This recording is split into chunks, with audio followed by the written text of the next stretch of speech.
प्रणाम करता हूँ भारत माता को और आप सबके इष्ट गुरु माता पिता को भी, बच्चों को भी, बुजुर्गों को राम राम।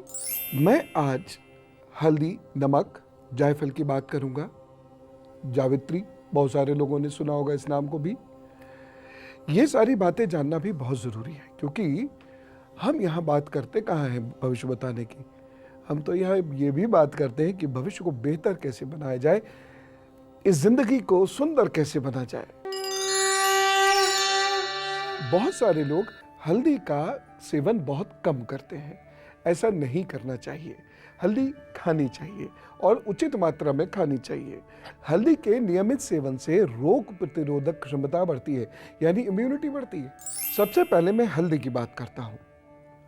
हल्दी के नियमित सेवन से रोग प्रतिरोधक क्षमता बढ़ती है।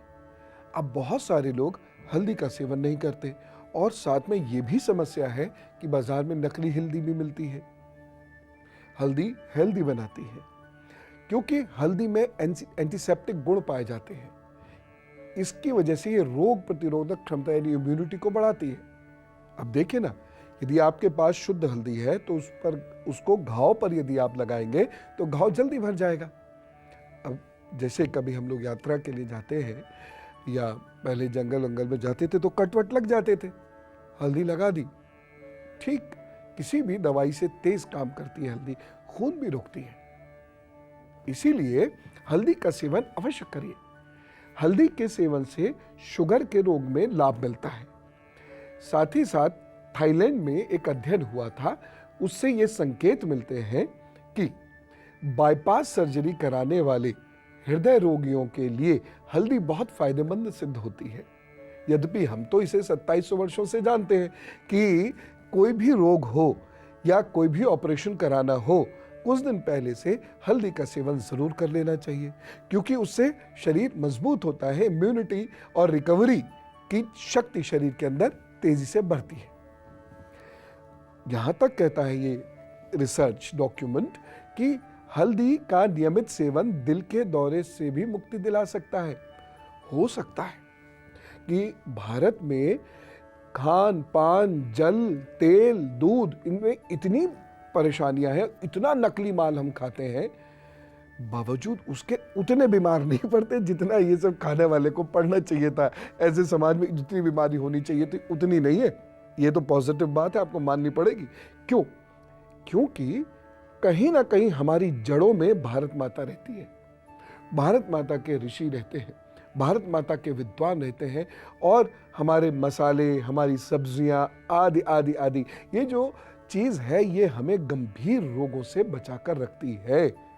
और इसीलिए बार बार कहता हूँ, प्राकृतिक चीज़ों को खाइए। ये आजकल जो इधर उधर की चीज़ छोड़िए उन्हें। हल्दी की गांठ किस्मत भी चमकाती है। मैंने तो यहाँ तक देखा है, चुटकी भर हल्दी किसी को प्रमोट कर सकती है, किस्मत बना सकती है। खास तौर से आप जब पूजा किया करें तो अपने बाएं हाथ में हल्दी रख लिया करें। यदि आप जप करते हैं और जप नहीं करते हैं तो दाएं हाथ में हल्दी रख लें, तो वह हल्दी धीरे धीरे सिद्ध हो जाएगी, चार्ज हो जाएगी आज की भाषा में कहूँ, और यह बहुत सारी परेशानियों को दूर करेगी।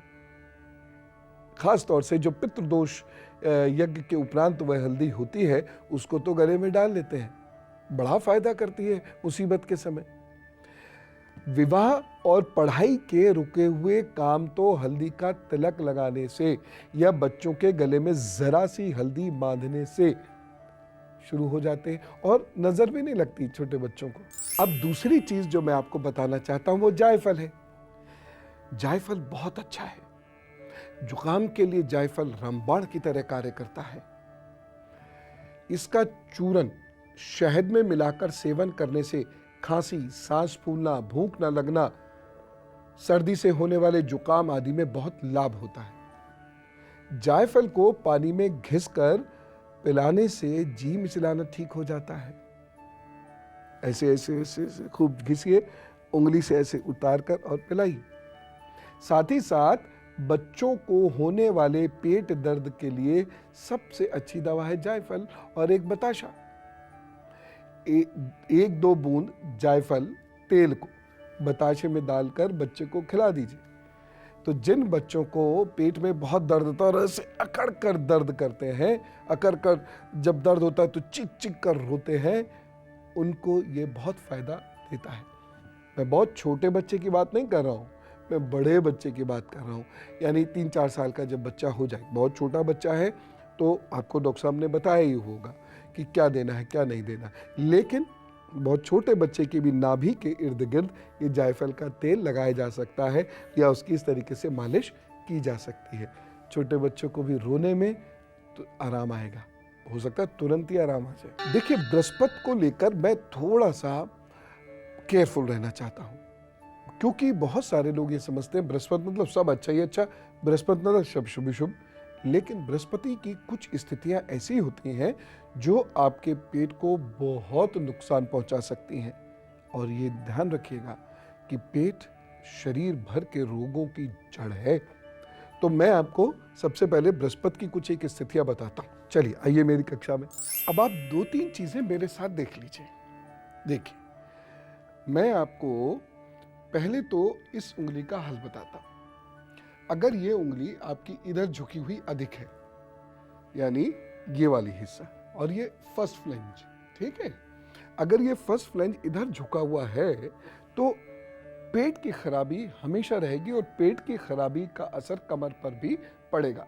चाहे वो पेट मोटा होने की वजह से कमर पर उसका असर पड़े या फिर अत्यधिक गैस बनने की वजह से कमर पर उसका असर पड़े, लेकिन कमर पर उसका असर पड़ेगा जरूर। दूसरी चीज, अगर ये वाला हिस्सा आपका बहुत मोटा हो जाता है और मोटे होने के साथ साथ कुछ इस प्रकार से खड़ी और पड़ी रेखाएं इसमें हैं, यानी रेखाओं का जाल बन जाता है, तो इसका भी मतलब ये है कि कुछ रूटीन आपकी डिस्टर्ब होगी। जैसे सुबह को बहुत जल्दी उठना, यानी 1-1:30 बजे उठकर ड्यूटी पे जाना या देर रात तक ड्यूटी करना, और उसकी वजह से पेट में पित्त और गैस दोनों की समस्या होगी।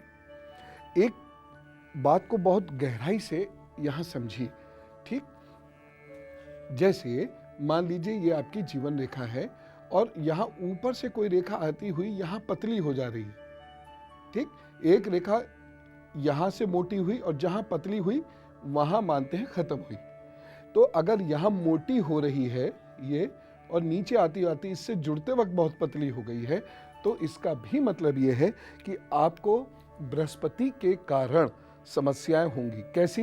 यूरिक एसिड बढ़ जाएगा, लिवर डिस्टर्ब रहेगा, प्रोटीन सिंथेसाइजेशन प्रोसेस में दिक्कत आएगी, और ब्लड प्यूरिफिकेशन प्रोसेस में दिक्कत आएगी। डरिए मत, ये लक्षण है पेट की वजह से कमर में, पैरों में, कंधों में। सीधी सी बात है, अत्यधिक गैस बनने की वजह से ये सारी प्रॉब्लम्स होना, या अत्यधिक पित्त बढ़ जाने की वजह से यहाँ से लेके एसोफेगस तक और आपके फूड पाइप तक बहुत सारी प्रॉब्लम्स क्रिएट करना। ये वाली रेखाएं छोटी छोटी होती हैं और इस तरीके से यदि आ रही होती हैं, क्योंकि ये हाथ तो बहुत बड़ा है, अब इसे बहुत गौर से देखेंगे तो ये मिलेगा।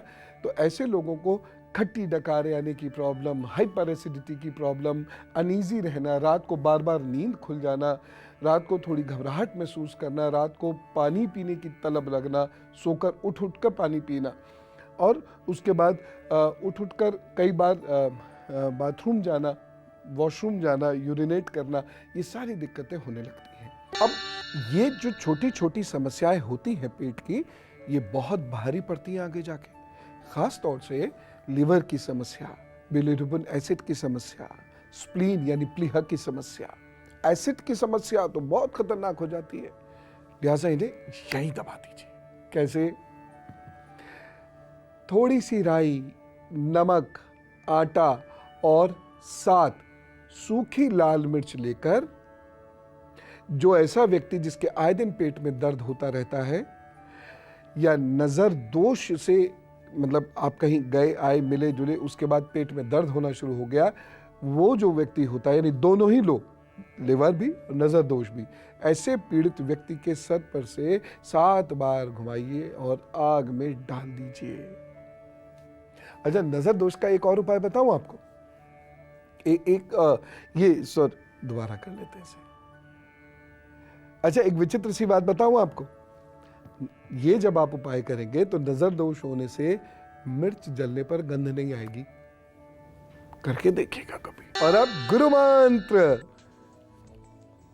नमक की एक बात बताना चाहता हूं, साबुत नमक को पर्याप्त मात्रा में यानी एक पोटली में अच्छे से भरकर उत्तर पूर्व दिशा में रखने से विपरीत दिशा में शौचालय होने का दोष कम हो जाता है, खत्म नहीं होता है, कम हो जाता है। विपरीत दिशा में शौचालय मतलब ईशान में शौचालय होने का दोष पता है कितना नुकसानदायक होता है? तो ये वहां पर रख दीजिएगा, इतना सारा रखा हो, साबुत पहाड़ी नमक जिसे कहते हैं। एक और चीज, साबुत नमक मिट्टी के बर्तन में रखने से घर की बरकत को किसी की नजर नहीं लगती, बाहर ही रख दीजिए, बाहर ही। वैसे आजकल सुंदर सुंदर लैंप्स भी आते हैं साबुत नमक के, जो पहाड़ी नमक होता है, मैंने देखे हैं, आप लोग पता कीजिए। और इसको जलाकर रखने से बड़ा लाभ होता है। सर से नमक उतारकर नाले में बहा दें, इतना ही सही हो। पता है क्या होगा? धीरे धीरे नकारात्मक सोच दूर हो जाएगी। अब इसे करना कैसे? आप तसल्ली से पूजा में बैठिए, नमक को अपने हाथ में लीजिए, अपनी कमजोरियों का ध्यान करते हुए प्रभु से सुख, शांति और सकारात्मकता मांगते हुए, उस प्रभु का नाम लेते हुए या जो आपके इष्ट है उनका नाम लेते हुए धीरे धीरे धीरे धीरे धीरे धीरे धीरे धीरे फिर उसे बाहर ले जाइए और बहाइए, और इसका असर देख लीजिएगा। 99.99 नहीं होता है, करिए ढंग से, बस 100% होता है। आज तो आपको खूब खुश रहना है, दूसरों की मदद कीजिएगा, दया करुणा रखिएगा, वो है आपके लिए लड़ने वाला, बस आप ईमानदार रहिएगा। चलो, राम राम, नमस्कार।